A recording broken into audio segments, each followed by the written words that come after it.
اعوذ باللہ من الشیطان الرجیم، بسم اللہ الرحمن الرحیم۔ ویلکم، سب کو سلام۔ چھوٹے بڑے کو بھائی اچھی لگے تو لائک بھی کیجیے، سبسکرائب بھی کیجیے، شیئر بھی کیجیے۔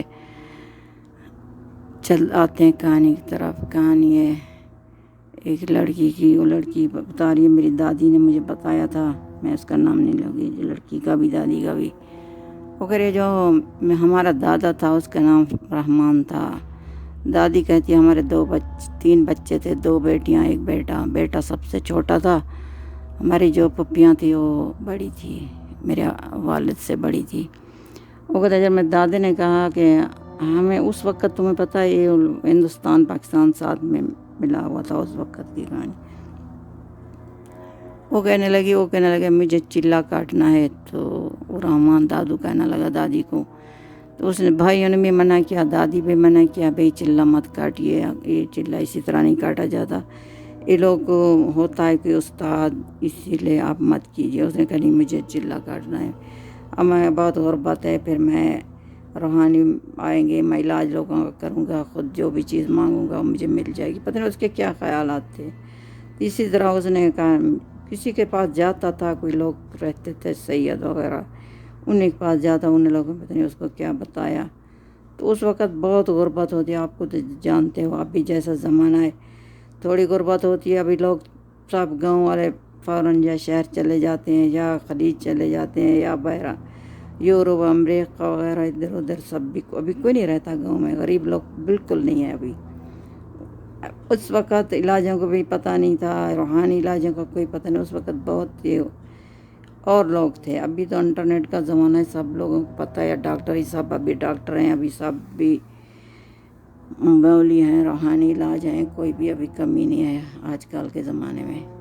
چلو آتے ہیں کہانی کی طرف۔ پھر وہ دادی کہنے لگی، وہ تو کہنے لگا نہیں مجھے چلا ہی کاٹنا ہے۔ کہتا ہے آتا جاتا رہا، 20 دن ہو گئے، پھر آتا کچھ دن ہو گئے تو گوشت لے کر آتا تھا۔ پتہ نہیں کیا کرتا تھا، اس کی کہیں سی بلیوں کو ڈالتا، کتوں کو ڈالتا، مجھے نہیں پتا۔ قبرستان میں چلا جاتا، گوشت بھی لے جاتا۔ کسی کو نہیں لے جاتا، نہ بھائیوں کو، کسی کو پتہ نہیں تھا کہ بھائیوں کو پتہ تھا، ایک بھائی تھا اس کو پتہ تھا یہ کیا کر رہا ہے۔ پھر وہ لوگ رات میں سارا دن کھیتیوں پہاڑی میں کام کرتے، پھر آتے گھر میں کھانا کھا کر سو جاتے، کسی کو کیا پتہ کون اپنے گھر میں کیا کر رہا ہے۔ تو اسی طرح ایک دن رات ہو کے تو آ گیا، بہت اتنی اس کو بخار چڑھا ہوا تھا، اتنی ڈرا ہوا تھا۔ میں نے کہا کیا ہوا ہے؟ کہتا نہیں کچھ بھی نہیں ہوا، مجھے سو گیا چارپائی پر۔ کچھ نہیں بتایا بھئی تم نے کیا دیکھا قبرستان میں، کیا ہوا۔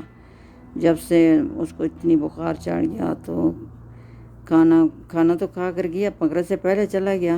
پھر تو اس کے بھائی کو بلایا، بالکل بات اس نے نہیں کی۔ پھر دوبارہ ہم کسی حکیم کو، دن ہو گیا، دادی کہتے ہیں ہم حکیم کو لے آئے، اس نے بھی علاج کیا، وہ بالکل بات نہیں کرا، بے ہوشی میں چلا گیا۔ اس کا کبھی آواز اتنی آ رہی تھی بس جسی طرح ایک بندہ بے ہوش کوما میں چڑھا جاتا، اسی طرح تھا۔ کچھ دن وہ زندہ رہا۔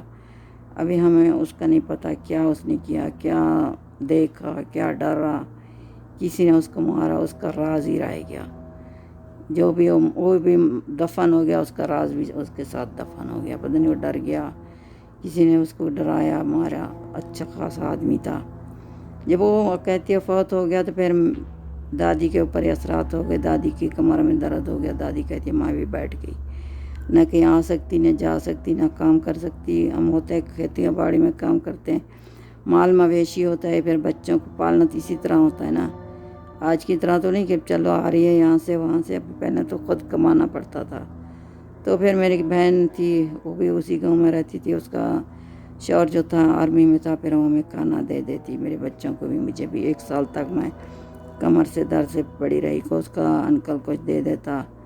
اسی طرح پھر میری بیٹی کے اوپر اثرات آ گئے، بیٹے کے اوپر بھی۔ جو چھوٹی والی بیٹی تھی وہ بھی ایک دن رات میں بیٹھی چارپائی پر، گر گئی تو اس کی آنکھیں بھی چلی گئی۔ کچھ دنوں کے بعد اس کی بھی فوت ہو گئی۔ پھر بڑی بیٹی بڑی ہوگی، اس کی شادی کی تو اس کے اوپر بھی تھے اثرات، وہ بھی ادھر کوئی بچہ اس کو پیدا نہیں ہوا، ہمیشہ وہ بیمار رہتی، وہ لوگ آتے اس کو ڈراتے۔ اسی طرح بیٹا بھی کہیں جاتا تو وہ بھی ڈرتا تھا۔ راتی میں تو ہم بالکل نہیں جا سکتے، ہمارے گھر پر اسی گھر میں بہت قبض آ گیا جنات کا۔ وہ اتنی بڑی اصلی کہانی ہے کہ اتنی فوج لے کر آئے تو اتنی بہت زہریلے جنات تھے. جنات تو ویسے بھی زہریلے ہوتے ہیں. ان لوگوں نے سارے گھر پر قبضہ کر دیا. 2 آدمی تو بہت ہو گئے. پھر بیٹا اسکول جاتا تھا تو اس کی بازو ٹوٹ گیا تو وہ بھی نہیں جا سکتا تھا. بس 5 کلاس کسی طرح اس نے پڑھ لیے. پھر میں نے کہا چلو قرآن شریف پڑھ لو. مسجد میں بھیجتے تھے. وہ پھر راتی میں بالکل نہیں جاتا تھا. پہلے بھی لوگ کھیتیوں باڑی میں کام کرتے راتی میں بھی آتے جاتے تھے. یہ نہیں جا سکتا اس لیے بہت اس کو ڈر لگتا. وہ کہتا ہے ایک عورت آتی ہے کالوں کپڑے سے اتنی لپیٹ مجھے ڈراتی ہے, مجھے بلاتی ہے. پھر ہم نے کہتے کیا بات ہوگی. ہمیں یہ نہیں پتا کہ روحانی علاج کریں. روحانی علاج اس وقت نہیں ہو سکتے. کوئی لوگ بہت دور دور سب بھی لوگ رہتے تھے. ہم بھی رہتے, ہندو لوگ بھی رہتے. اسی طرح کوئی علاج وغیرہ نہیں ہو سکتا تھا. ہم لوگ اسی طرح کچھ بھی نہیں کر سکے. پھر میں نے کہا چلو اس کی شادی کر لیتے ہیں. پھر شادی کی تو پھر بچے آ گئے تو 3 بچے ہوئے تو وہ بھی ان کے بھی ڈیتھ ہوگی. پھر ہم نے جب سوچا یہ بھی بالکل ہی جنات بھی ہیں ادھر گھر میں, ہمیں گھر چھوڑنا پڑے گا. پھر میں نے اس کی بیوی بھی ہمیشہ بیمار رہتی تھی. جب میری امی تھی اور دادی کہہ رہی ہے. پھر دادی کہتی ہے میرے نانوں کو اس نے بتایا چلو ہم آپ کے گاؤں میں آتے ہیں, کمرہ بناتے ہیں, ہم ادھر رہ جائیں گے شاید ہو سکتا ہے. پھر ہم ادھر چلے گئے, کمرہ بنا لیا. پھر ہم لوگ ایک ہمارا بھائی ہے, ہم 2 بہنیں تھیں.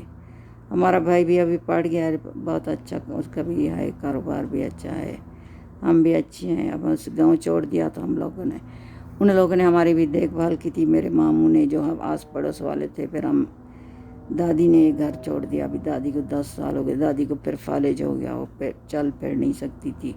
پھر نماز پڑھتی بھی اٹھتی پر پھر کام نہیں کچھ کر سکتی, کھیتیوں باڑی کا.